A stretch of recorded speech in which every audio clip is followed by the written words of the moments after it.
Awalnya nggak berekspektasi tinggi, dapat IPK hampir 4,00 sampai pada akhirnya aku ngelakuin ini.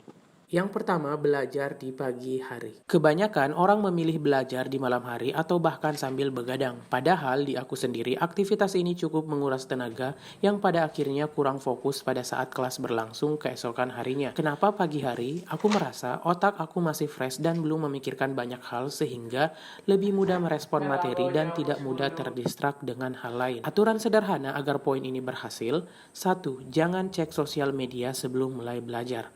2. Jangan pikirkan rencanamu di hari itu sebelum mulai belajar. Yang ketiga, sebelum mulai belajar, usahakan sarapan. Yang keempat, tidur lebih awal di malam hari. Bonusnya, kamu jadi punya lebih banyak waktu di malam hari yang bisa kamu gunakan baik sekedar nongkrong bareng teman, bercengkerama dengan orang-orang di rumah, atau menggunakan waktu tersebut untuk beristirahat agar fit di keesokan harinya. Yang kedua, mulailah dengan belajar teknik Pomodoro. Untuk pemula, aku sarankan mulai dari 4 sesi, di mana setiap sesi berdurasi 25 menit, kemudian istirahat 5 menit.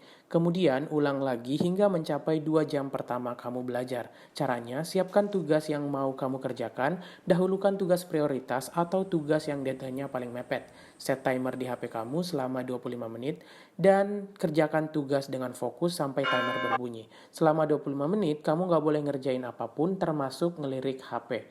Setelah timer berbunyi, berhentilah bekerja meskipun tugas yang kamu kerjakan itu belum selesai. Istirahat 5 menit, kamu bisa mengisi waktu istirahat ini seperti ke toilet, minum, stretching, atau cek HP kalau ada pesan penting. Yang ketiga, bangun hubungan emosional dengan guru atau dosen kamu. Banyak dari kita menganggap guru sebagai satu-satunya sumber informasi ketika di kelas, sehingga secara tidak sadar kita menjadi pasif dan hanya mendengarkan hingga selesai.